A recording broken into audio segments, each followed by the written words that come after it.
The frozen world. Commander Xylith stood on the bridge of the exploration vessel Dawn's Edge, her silver scales reflecting the pale blue light of the ice world below. The planet designated as Sector 7 Mark 419 had been nothing more than a routine survey point on their star charts. A frozen ball of rock and water, barely worth the fuel it took to slow down and scan. Yet here they were, staring at something impossible on their screens. "Commander, I'm detecting artificial structures on the surface," reported her communications officer, a young Velthrak named Corvin. His voice carried the tremor of excitement that came with any discovery, but especially one like this. "Multiple settlements. Power signatures. Commander, I'm picking up radio transmissions." Xylith felt her double hearts quicken. In her 40 years of exploration for the Velthrak Empire, she had discovered 17 new worlds with complex life. 3 had shown signs of tool use. None had achieved radio technology. This was different. This was significant. "Classification?" she asked, keeping her voice steady and professional. "Pre-industrial by stellar standards, but post-information age by planetary development metrics," Corvin replied, his claws dancing across the holographic interface. "They're using primitive fusion reactors for power, basic satellite networks, chemical rockets for orbital access, though it looks like they've only achieved low orbit capability. Any signs they've detected us?" "Negative, Commander. We're beyond their sensor range." Xylith allowed herself a moment of satisfaction. A spacefaring species, even a primitive one, was a rare discovery. Perhaps once every few hundred cycles across the entire Galactic Council's territory. For her crew to find one would bring honor to their entire bloodline. More importantly, it would prove the Velthrak Empire's commitment to the Council's values of peaceful exploration and integration. "Prepare a first contact package," Xylith ordered. "Standard Council protocols. We'll approach slowly, broadcast friendship signals on their radio frequencies, and wait for a response. No aggressive maneuvers. No weapons charging. This needs to be perfect." First words. It took 3 local days before the humans responded to their signals. When they did, it was with a simple audio transmission in what appeared to be their primary language. The translator matrix struggled at first, but within hours, it had mapped enough of their linguistic patterns to enable basic communication. "Unknown vessel, this is Colony Administrator Marcus Webb of the Frosthaven Settlement. We can see you in our telescopes. Are you really from another world?" The voice carried such genuine wonder, such innocent curiosity, that Xylith found herself smiling. She remembered the old recordings from her own species' first contact centuries ago, the awe and fear and excitement all mixed together. "Colony Administrator Webb, I am Commander Xylith of the Velthrak Exploration Fleet. Yes, we are from another world. We come in peace and friendship. Your species is not alone in this galaxy." The silence that followed lasted nearly a full minute. When Webb spoke again, his voice was thick with emotion. "Commander Xylith, you have no idea how long we've waited to hear those words. We're just a small colony, barely 20,000 people trying to survive on this ice ball. We've always believed there was other life out there, but to actually hear your voice, this changes everything." Over the following weeks, Xylith's crew established formal contact with Frosthaven. They learned that humans were a bipedal species, remarkably similar in form to several other species in the Council. They had 2 arms, 2 legs, and bilateral symmetry. Their planet of origin, which they called Earth, was apparently several light-years away in a region of space the Velthrak had not yet explored. "Earth is our home world," Webb explained during one of their video conferences. His face appeared on the screen, pale skin marked by the cold climate, dark hair starting to gray at the temples, and eyes that sparkled with intelligence. "But resources there are stretched thin. Overcrowding, environmental strain. So we've been sending out colony ships to other systems. Frosthaven is one of maybe a dozen colonies scattered across this region of space." "Only a dozen colonies?" asked Xylith's science officer, Nix. "And you've achieved this with sublight travel?" Webb nodded, looking somewhat embarrassed. "It's all we have. Each colony ship takes decades to reach its destination. The colonists go into cryogenic suspension for the journey. We've been doing this for about 60 years now. It's slow, dangerous work, but it's our only option for survival as a species." Xylith exchanged glances with her officers. This painted a picture of a species struggling at the edge of technological capability, throwing themselves into the void out of desperation. It was both admirable and heartbreaking. The gift of stars. The Velthrak Empire had been members of the Galactic Council for 8 generations. They knew the protocols, the procedures, the careful dance of integrating a new species into the greater galactic community. The process was called initiation, and it was built on a foundation of generosity and mutual benefit. The theory was simple: give a developing species the tools they need to join galactic society, and in return, gain a loyal ally and trading partner. It had worked for centuries across dozens of successful integrations. Xylith transmitted her preliminary reports to the Empire's Council liaison. Within 2 weeks, she received authorization to proceed with a full initiation package. The response from the capital was enthusiastic. A new species, discovered by Velthrak explorers, would be a significant political victory. It would demonstrate their empire's continued value to the Council and strengthen their position in upcoming trade negotiations. The initiation package was impressive by any standard. Xylith's cargo holds were loaded with gifts that would transform human civilization overnight. First, there was the technology package: compact fusion reactors 1,000 times more efficient than what humans currently used, gravity manipulation systems that would make space travel effortless, medical scanners that could diagnose and treat diseases at the cellular level, and most importantly, the quantum relay communicators that would allow faster-than-light information transfer. Second, there were the defense systems: plasma shields capable of deflecting micrometeorites and weapons fire, point defense lasers for intercepting threats, and manufacturing blueprints for basic but effective spacecraft armor. Third, there was the economic package: 3 cargo containers full of refined metals and rare elements, detailed star charts showing resource-rich systems nearby, and trade agreements guaranteeing favorable exchange rates for human goods in Council markets. Finally, there was the diplomatic package: an invitation to send ambassadors to the Galactic Council, guaranteed representation in regional trade discussions, and most precious of all, the coordinates and access codes for the Council's faster-than-light relay network. When Xylith presented these gifts to Administrator Webb, the human's reaction was everything she had hoped for. I don't have words, Commander," Webb said, his eyes wide as he reviewed the manifest on his data pad. "This technology alone would solve every major problem we face. The FTL communications would let us coordinate with Earth and the other colonies. The power generation would end our energy shortages. The medical technology. Do you know how many people we lose every year to diseases we can't treat?" "We understand your struggles," Xylith replied warmly. "The Council believes that all spacefaring species deserve the opportunity to thrive. Consider this an investment in our future friendship." "Friendship," Webb repeated, seeming to savor the word. "Yes. We would be honored to be friends with the Velthrak Empire and the Galactic Council. On behalf of humanity, I accept your generous gifts with profound gratitude. We won't forget this kindness." The integration. The transformation of Frost Haven over the following months was remarkable. Human engineers, despite their limited technological background, proved surprisingly adept at implementing Velthrak technology. The fusion reactors were installed and operational within weeks. The gravity systems were integrated into their mining operations, increasing efficiency tenfold. Their entire colony's standard of living improved dramatically. But what impressed Xylith most was how quickly humans adapted to the broader concepts. They weren't just copying Velthrak designs. They were understanding the underlying principles and beginning to innovate on their own. "Your species has a remarkable talent for engineering," Nix observed during one of their regular check-ins with the colony. "We expected it would take several years for you to fully implement these systems. You've done it in months." Webb smiled at the compliment. "Humans are good at adapting. It's how we've survived. Besides, when you're given a gift like this, you don't waste it. We've been sharing everything you've given us with the other colonies through your communication network. All of humanity is benefiting from your generosity. Have you been able to contact your home world yet?" Xylith asked. "Earth? Yes, 3 weeks ago. The message took time because of the distance, even with your FTL relays, but we finally heard back. The celebrations there were, well, let's just say everyone on Earth now knows that we're not alone in the universe." Over the next several months, Xylith maintained regular contact with the humans while continuing her survey of the sector. She watched as Frost Haven grew from a struggling outpost into a thriving settlement. She received reports that the other human colonies were experiencing similar transformations. The humans were even beginning to construct their first true interstellar vessel using Velthrak designs. Everything was proceeding perfectly. The Velthrak Empire's investment was already showing returns. Humans had begun sending samples of their art, music and literature as gifts in return.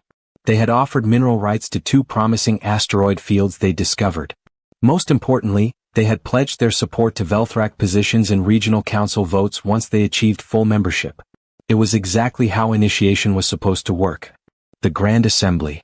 The Galactic Council held its General Assemblies once every standard cycle, bringing together representatives from all 47 member species to discuss matters of mutual importance.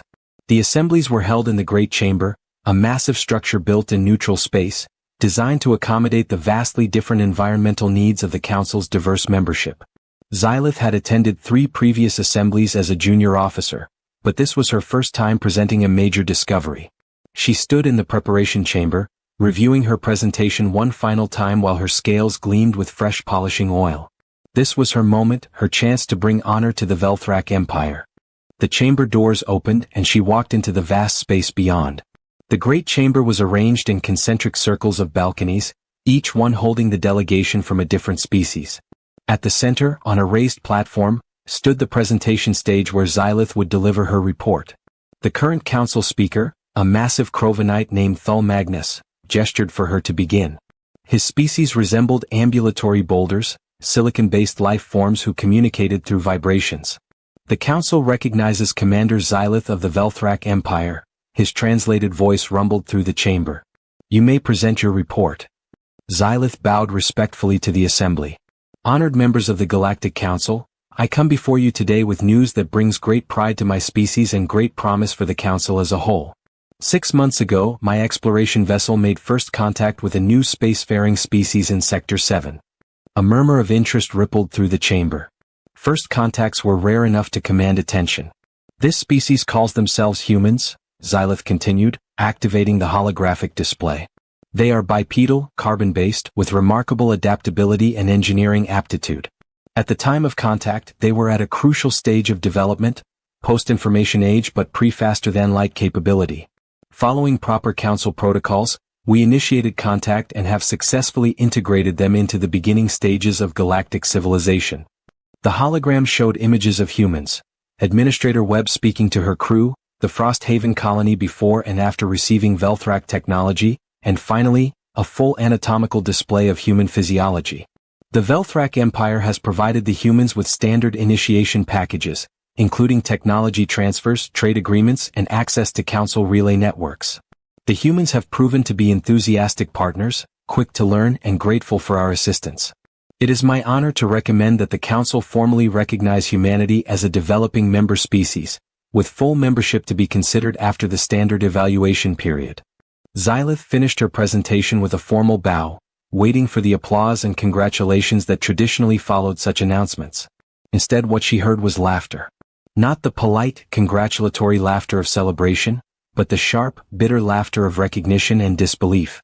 It started from one of the upper balconies and spread like wildfire through the chamber. Within seconds, dozens of delegates were laughing, groaning, or making sounds of exasperation in their native languages.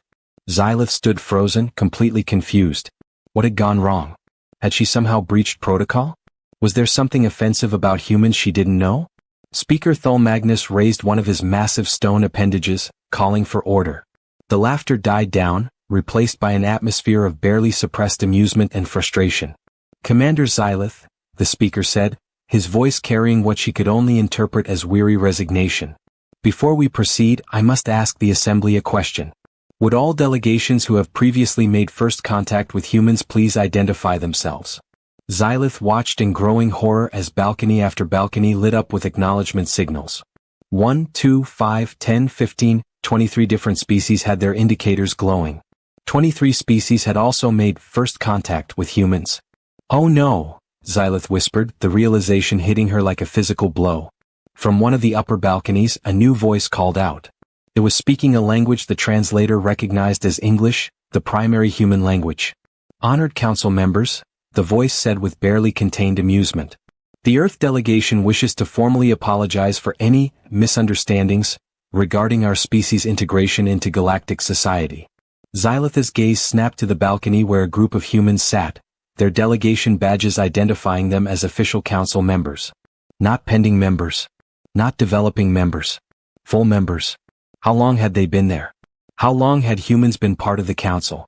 One of the humans, a female with dark skin and silver hair, stood and gave Xylith an apologetic smile. Commander Xylith, your presentation was excellent. The Velthrak Empire's generosity has been noted and deeply appreciated. However, there are some context details. You might want to hear about humanity's actual history with the Galactic Council. The chamber erupted again, this time in a mixture of laughter, angry shouting, and what sounded like several species equivalents of cursing. Xylith felt her legs weaken. This wasn't how it was supposed to go. This wasn't how any of this was supposed to go. What had the humans done? The Council's reckoning. Speaker Thul Magnus struck his resonance gavel against the stone podium 3 times, each impact sending deep vibrations through the great chamber. The cacophony slowly subsided, though the atmosphere remained electric with tension and barely suppressed emotion. Order, his translated voice commanded. We will have order in this assembly. Xylith remained frozen on the presentation platform, her silver scales now dulled with stress secretions. Around her, the 47 species of the Galactic Council exhibited various states of agitation. Some delegates were engaged in heated whispered conversations. Others sat in stony silence. A few appeared to be reviewing data on their personal terminals with increasing urgency. The human delegation, situated on a mid-level balcony directly across from Xylith's position, maintained an expression of professional courtesy.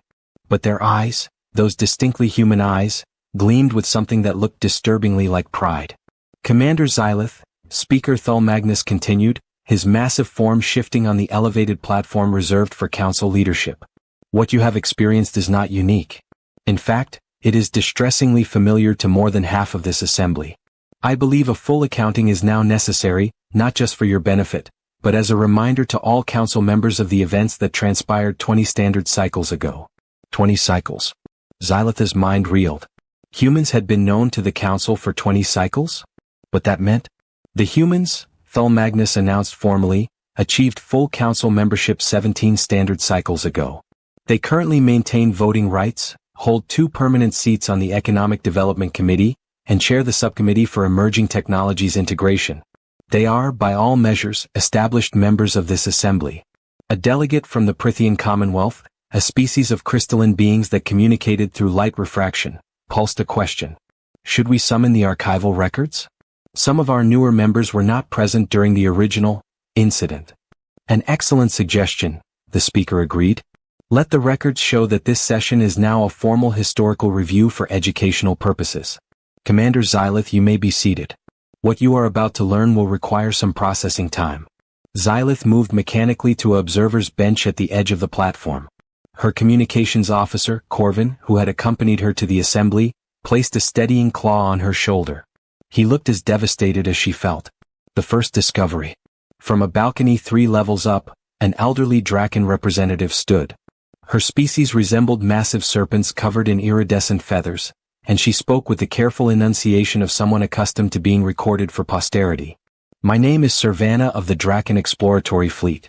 22 standard cycles ago, I was a junior survey captain, much like Commander Xylith today. My vessel was conducting routine stellar cartography in an uncharted region designated as Zone Gamma 7 when we detected artificial electromagnetic emissions from a small terrestrial world. A holographic display materialized in the center of the chamber, showing the planet in question. It looked cold and inhospitable, with minimal atmosphere and extreme temperature variations. The planet was barely habitable, Servana continued. Thin atmosphere, harsh radiation exposure, limited water. Yet humans had established a settlement there. Approximately 15,000 individuals living in pressurized domes, struggling to survive. They possessed basic spaceflight capability, primitive fusion technology, and had been on that world for approximately 12 local years. Xylith's attention sharpened. The description was nearly identical to Frost Haven. They were so grateful for our contact, Servana said, her voice carrying notes of old bitterness. They told us they were a colony from a home world called Earth, that they had lost contact with their origin planet due to the vast distances and their slow ships. They showed us their technology, impressive for their development level, but obviously decades behind even our most basic systems. We followed proper initiation protocols. We gave them upgraded power systems, medical technology, communication arrays, and access to our trade networks. And they accepted with humble thanks, Speaker Thul Magnus interjected. Just as they did with the Velthrak Empire. Servana's feathers rippled with what Xylith recognized as the Draken equivalent of a bitter laugh. Oh yes, such humble gratitude. Such innocent wonder at the vast galaxy we revealed to them. They implemented our technology faster than we expected, but we attributed that to their impressive adaptability. We praised them for it. Another delegate stood, a Urathi, one of the insectoid species known for their mathematical precision. The Urathi collective made contact with humans approximately 6 local months after the Draken encounter. We discovered a different colony in a completely separate stellar region. Similar population size, similar technology level, similar humble circumstances. We also initiated proper protocols and provided gifts. As did we, called out a Brexian representative, their translated voice emanating from the environmental tank that housed their aquatic form. And we. One by one, delegates from 23 different species confirmed their own first contact encounters with humanity. Each story followed the same pattern. A struggling colony discovered in some remote location, primitive but promising technology, grateful acceptance of advanced gifts and trade agreements. For several cycles, none of us knew about the others, Savannah explained. The council only convenes once per cycle, and first contact reports are typically filed individually with the Administrative Bureau. We all believed we had made a unique discovery. Until the General Assembly 17 cycles ago, Speaker Thulmagnus concluded. When 16 different species attempted to present humanity as their discovery. The pattern emerges. The holographic display in the chamber's center transformed, showing a three-dimensional star map. Red dots began appearing across the galactic arm, each one marking a location where a species had encountered humans. Xylith stared at the display in growing comprehension and horror. The red dots formed a pattern, they weren't random at all. Each one was positioned along the documented exploration routes of different council species, timed perfectly to ensure discovery during specific survey windows. It took us nearly a full cycle to investigate, Speaker Thulmagnus said. We interviewed the human colonists, cross-referenced technological evidence, analyzed communication patterns. What we discovered was remarkable in its scope and audacity. A new figure stood on the human delegation balcony. He was an older human male, his hair completely white, his face lined with age but his eyes sharp and bright. He wore formal diplomatic robes in a style that had become standard for council ambassadors. My name is Ambassador Chinwei, he said in flawless galactic common. I was part of the original Earth Government's Strategic Development Council when we made our actual first contact with an alien species. That would be you, Savannah. He nodded respectfully to the Draken delegate. Your people were generous and kind to a struggling colony that desperately needed help. But it wasn't your first colony, was it? Savannah's voice was sharp. No, Shin admitted calmly. We had been a spacefaring civilization for nearly a century before your discovery. We had 42 established colonies across 7 stellar regions. We had achieved stable fusion power, gravity manipulation for in-system travel, and were on the verge of developing our own faster-than-light technology. We were not primitive. We were not desperate. We were strategic. The admission hung in the air like a physical presence. Xylith felt something twist in her chest. Not quite anger, not quite admiration, but something unsettlingly close to both. When the Draken made contact with our Epsilon 9 colony, Shin continued, it changed everything for humanity. We had always wondered if we were alone. Your arrival answered that question definitively. But more importantly, it gave us information. You studied us, Savannah said flatly. We studied you, Shin confirmed without shame. Not with hostile intent, but with the curiosity of a species suddenly discovering they were part of something much larger. Your explorers were remarkably open about the Galactic Council, about its structure, its protocols, its values. We learned about initiation, how the Council believes in uplifting developing species through generosity and mutual benefit. A Carathian delegate, their rocky carapace clicking with agitation, interrupted. You exploited our generosity. You saw the initiation protocols and you weaponized them. We saw an opportunity, Shin corrected gently. The Council's initiation protocols are genuinely well-intentioned. They're designed to help struggling species and create lasting alliances. But they contained an assumption that we realized you had never questioned. What assumption? Xylith found herself asking, her voice barely above a whisper. Shin turned to look directly at her, and his expression was not unkind. The assumption that any species you discovered would be encountering you for the first time. The protocols had no safeguards against a species that could coordinate multiple first contacts across different locations. The holographic display zoomed in on one of the red dots, expanding to show detailed images. Xylith recognized the settlement patterns, the technology level, the careful balance of appearing advanced enough to be worth contacting but primitive enough to need help. We created the phantom colonies, Shin said. We took volunteers, scientists, engineers, artists, teachers, families, and sent them to carefully selected worlds. Worlds that our long-range surveys indicated would fall within various species exploration routes. Each colony was given a specific technology profile to maintain. No faster-than-light communications. No advanced weapons. No obvious signs of a larger civilization supporting them. You made them look helpless, someone muttered from one of the balconies. We made them look authentic, Chin replied. Because they were authentic. Those colonists genuinely built those settlements from scratch. They genuinely struggled with the environmental conditions.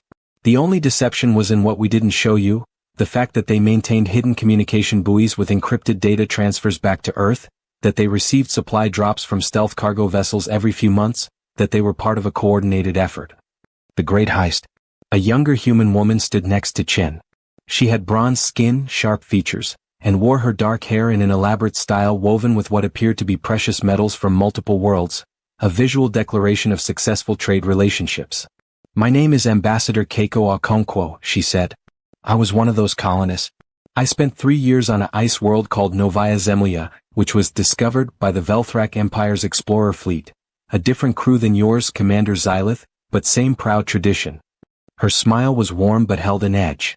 I lived in genuine cold. I experienced genuine hardship. And I felt genuine gratitude when your people offered us help. That part was never fake. But you were acting, Xylith said, finding her voice. Playing a role. We were representing our species in the way we thought would lead to the best outcomes, Keiko replied. Is that not what all diplomats do? This was more than diplomacy. The outburst came from a Thelvorian delegate, their scaled form bristling with indignation. This was coordinated deception on a scale never before attempted in Council history. It was the greatest cooperative effort humanity had ever undertaken, Shin said proudly. At its peak, nearly 12 million humans, almost 2% of our total population, were living in phantom colonies across 43 different worlds. We coordinated through encrypted quantum messages sent via hidden relays. We timed each colony's development to ensure they would appear discoverable at optimal moments.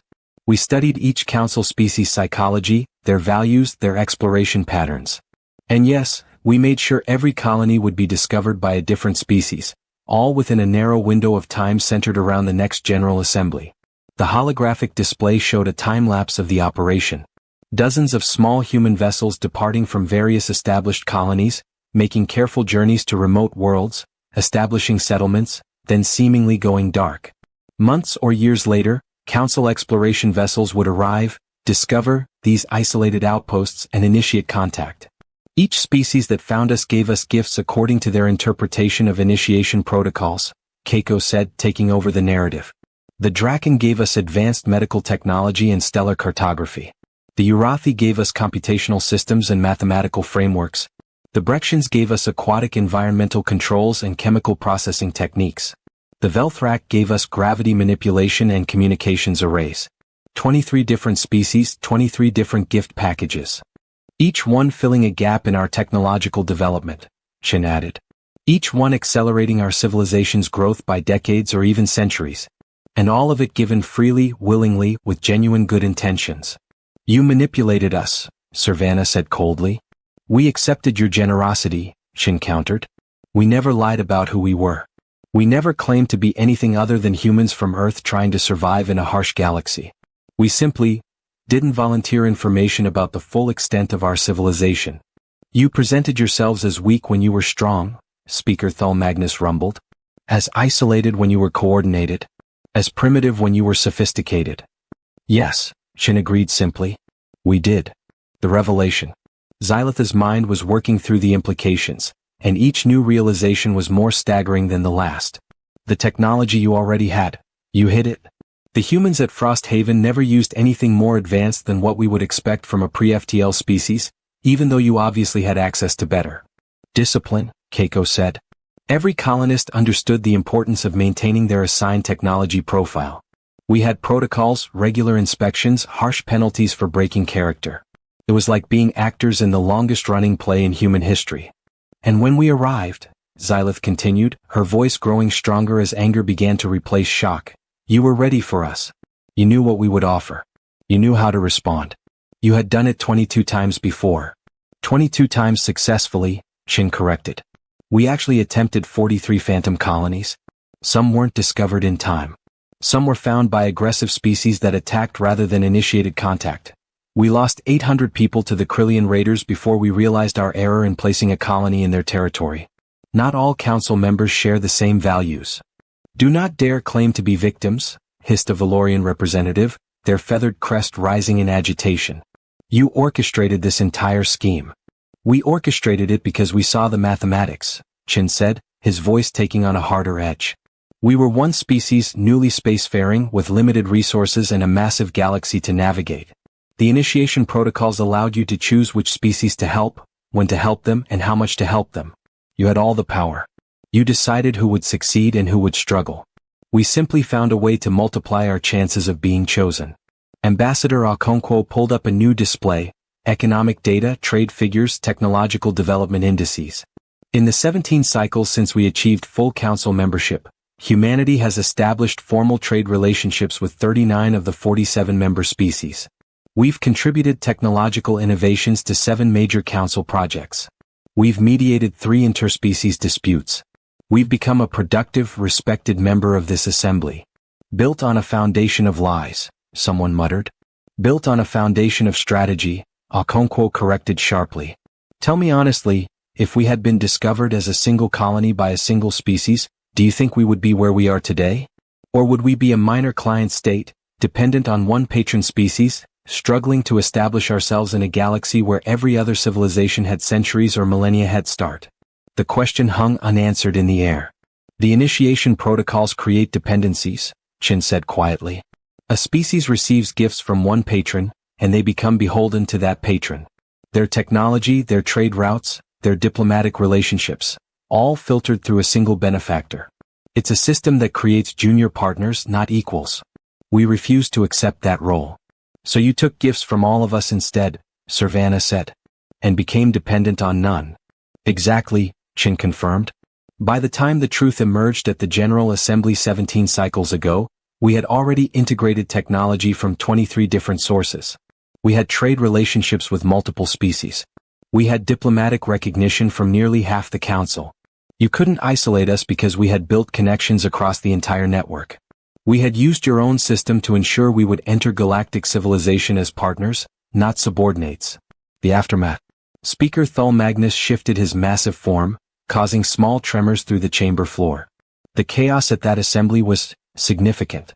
Some species demanded humanity be expelled from council spaces. Others wanted reparations for the resources they had invested in what they considered fraudulent colonies. A few even suggested military action. But none of that happened, Keiko said. Because ultimately, we hadn't actually violated any council laws. We had accepted gifts that were freely offered. We had established legitimate colonies that conducted genuine trade. We had submitted honest proposals for council membership. Everything we did was technically within the rules. You violated the spirit of those rules, a delegate called out. Did we? Qin challenged. Or did we simply expose a flaw in the system? The initiation protocols were designed with a fundamental assumption of information asymmetry, that you would always know more than the species you were initiating. We flipped that assumption. We studied you before you studied us. We prepared for first contact while you assumed spontaneity. We acted collectively while you expected us to be fragmented. Xylith stood abruptly, her scales flushing with emotion. You made us look like fools. The Velthrak Empire prides itself on wisdom and careful exploration. We thought we were performing a noble act, helping a struggling species. And all along you were playing us. Using our generosity as a tool for your advancement. Ambassador Chen's expression softened, and he looked at Xylith with what appeared to be genuine sympathy. Commander Xylith, the colonists at Frosthaven spoke of your crew with genuine respect and affection. Your people treated them with dignity and kindness. The gifts you brought transformed their lives. That settlement is now a thriving hub for humanity's research into xenobiology and extreme environment engineering. Your empire's generosity was real and its impact was real. We just ensured that your generosity would be part of a larger pattern of support rather than an isolated act of patronage. You're saying we should feel grateful? Xylitha's voice was sharp. That we should be honored to have been manipulated? I'm saying you should understand the position we were in, Chin replied. Imagine being humanity. You've finally developed the ability to explore beyond your home system, only to discover you're surrounded by dozens of civilizations that have been spacefaring for centuries. Every resource-rich system is already claimed. Every trade route already established. Every technological advancement already achieved by someone else. How do you compete? How do you ensure your species doesn't become a perpetual underclass in a galaxy that was divided up long before you arrived? He paused, letting the question resonate through the chamber. The initiation protocols gave us an answer, he continued. They showed us that the Council values appeared generous, willing to help developing species. But they also showed us that this generosity came with strings, obligation, dependency, subordination. We found a way to accept the generosity while cutting the strings. Was it manipulative? Yes. Was it necessary? We believe so. And the results speak for themselves. The final truth. The holographic display changed again, showing current data on human civilization. Xylith found herself staring at the numbers in unwilling amazement. In 17 standard cycles, humanity had grown from a scattered collection of colonies into a major council presence. They had 87 settled worlds, 3 major shipyards, extensive trade networks, and a growing reputation for innovative problem-solving.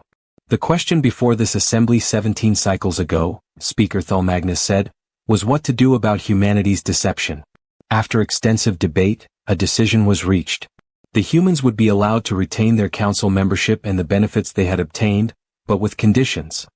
We agreed to full transparency about our civilization's size and capabilities, Chin explained. We opened our worlds to council inspectors.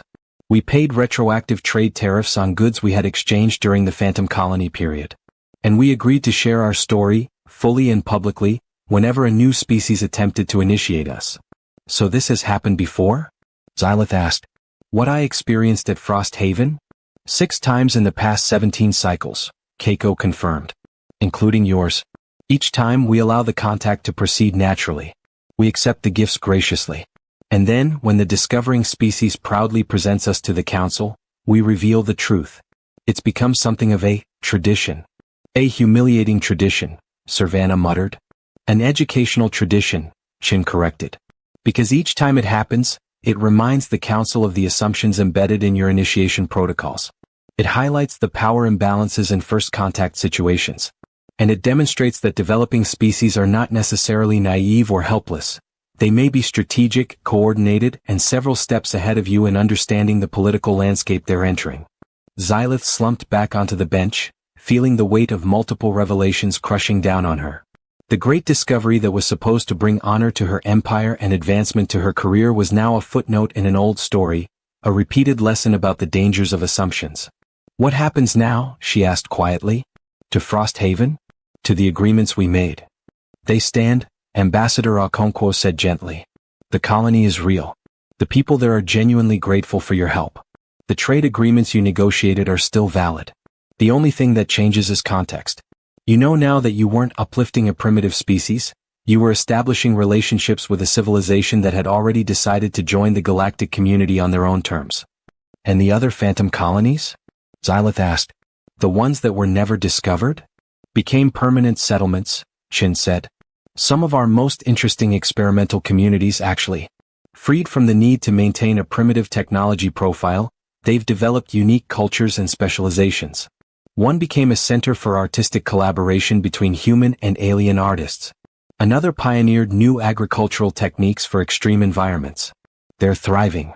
Speaker Thulmagnus struck his gavel once more. Commander Xylith, you are certainly not the first to feel embarrassed by this revelation, and unless humanity stops establishing remote colonies, you likely won't be the last. The Council has accepted that humanity's integration, however unconventional, was ultimately successful. The humans are valuable members of this assembly. Their deception, while ethically questionable, did not violate our laws and has led to productive outcomes. Still feels like we were cheated, muttered Corvin from beside Xylith. Ambassador Chin smiled at that. Tell me, Corvin, when you play a strategic game, do you consider it cheating when your opponent thinks several moves ahead? When they use information you freely gave them? When they turn your own tactics into advantages? That's different, Corvin protested. Games have rules. So does galactic politics, Chin replied. We followed your rules. We just played the game better than you expected. Acceptance. The assembly continued for another hour, with various delegates sharing their perspectives on the human integration. Some remained angry or resentful. Others had come to view the entire affair with bemused acceptance. A few even expressed grudging admiration for the scope and execution of what they now called the Great Initiative in official council records, though most humans apparently still called it the greatest joke in the galaxy. As the session finally drew to a close, Speaker Thulmagnus addressed Xylith directly. Commander, your discovery of another human colony was conducted with professionalism and adherence to proper protocols. The Velthrak Empire's commitment to peaceful exploration and generous initiation remains evident. This embarrassment reflects not on your abilities, but on the complexities of first contact situations. You are dismissed with the Council's respect intact. Small comfort, Xylith thought, but she bowed formally in acknowledgement. As the delegates began to disperse, Ambassador Okonkwo approached Xylith's platform. Up close, the human woman was smaller than Xylith had expected, barely reaching her shoulder, but she carried herself with quiet confidence. Commander Xylith, I wanted to speak with you personally, Okonkwo said. I know this is difficult. When I was at Novaya Zemlya and the Velthrak Discovery team made contact, I played my role well. I let your colleagues believe we were desperate and isolated. I saw the pride in their eyes when they presented their gifts. And later, when the truth came out, I saw that pride turn to humiliation. I've always regretted that part. But not regretted the deception itself? Xylith asked bitterly. No, Okonkwo admitted honestly. Because that deception gave humanity a future. My children grew up in a galaxy where humans are equals, not clients. Where we have the freedom to trade with who we choose, ally with who we choose, and chart our own course.